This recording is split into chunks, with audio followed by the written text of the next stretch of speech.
Siang, siang, siang. Oke, karena kayaknya udah ngumpul semua nih ya. Jadi kita mulai aja rapat kita hari ini. Selamat siang Mas dan Mbak sekalian. Perkenalkan saya Diva selaku penerbit dari novel berjudul Flying With You milik Mbak Antia, di mana di sini kita akan membahas mengenai adaptasi dari novel tersebut ke dalam sebuah film. Jadi pertama-tama mungkin dari pihak production house apakah ada yang ingin disampaikan? Saya udah baca novelnya. Bagus sih. Tapi kok kayaknya banyak ya adegan-adegan yang sulit untuk kita realisasikan. Soalnya setidaknya kita harus potong anggaran produksi itu 30% dari anggaran yang udah diajukan. Ada adegan lokasi di luar negeri, efek visual kompleks. Kayaknya terus diganti deh. Tapi adegan-adegan ini tuh udah jadi inti di dalam ceritanya, Mas. Jadi kalau misalnya harus dihilangkan, bisa mengubah perasaan dan perkembangan karakter yang ada di dalam ceritanya. Kita nggak bilang kita akan menghapusnya kok Mbak, tapi kita bilang kita akan menyesuaikannya saja gitu. Nanti kita bisa akalin ini dengan cara bikin setting yang sesuai, jadi nanti esensinya akan sama, begitu.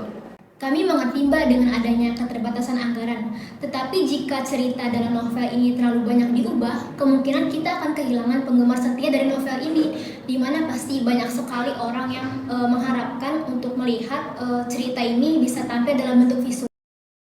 Mungkin kita bisa cari jalan tengah kali ya Mbak, Mas. Kalau dari Mbak Tria sendiri, dari cerita novelnya, kira-kira ada nggak ya adegan yang bisa kita ringkas tanpa merusak alur ceritanya? Jadi gimana Mbak menurut kamu? Kira-kira ada nggak adegan yang bisa diubah? Sebenarnya kalau dari aku sendiri agak keberatan ya Mbak kalau harus mengubah adegan ini. Karena adegan ini tuh udah jadi bagian dari kesulitan cerita gitu. Kalau misalnya harus dirubah, titik balik dari adegan ini tuh dari seluruh keseluruhan cerita tuh nggak ada esensinya gitu.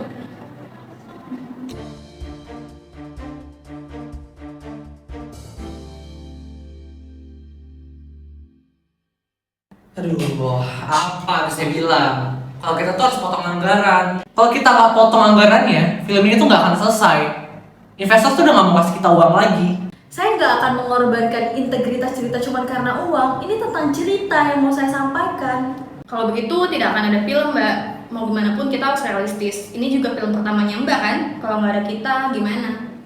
Bagaimana kalau kami mencari dana tambahan atau sponsor untuk mendukung visi dari Mbak Atria, kalau memang ingin dilanjutkan?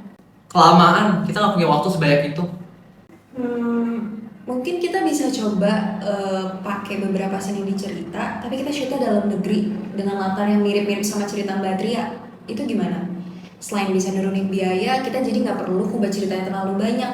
It's a win-win solution for us kan? Oke, mungkin kita bisa ganti beberapa adegan yang memang ada di luar negeri, di dalam negeri syutingnya gitu. Tapi tanpa mengubah inti dari cerita itu sendiri. Mungkin adegan di luar negeri bisa kita ganti dengan CGI atau mungkin kita juga bisa cari lokasi lokal yang serupa. Oke, kalau gitu saya juga akan coba untuk kerjasama dengan tim efek visual untuk mendapatkan kualitas film yang kita inginkan. Oke, boleh kita coba. Tapi tetap ya, harus dipotong biayanya. Mungkin adegan-adegan kayak kecelakaan pesawat gitu dipendekin aja kali ya. Boleh? Saya bisa nulis ulang adegan kecelakaan di pesawat jadi lebih singkat tapi tetap menarik. Ini mungkin bisa jadi alternatif terbaik buat kita semua ya. Mohon bantuannya ya Mbak Tia. Oke, saya setuju dengan beberapa perubahan ini, tapi tetap saya ingin terlibat dalam penulisan ulang adegan tersebut. Oke, kalau gitu kami akan memastikan bahwa Mbak Atria bisa terlibat dalam setiap perubahan yang ada. Oke, setuju. Mari kita buat filmnya. Saya punya feeling nih kalau film kita nanti akan jadi film yang hebat. Oke, Mas Mbak, berarti kita harus semangat semua ya. Sebenarnya aku udah datang. Makasih banyak ya Mbak. Terima kasih Mbak.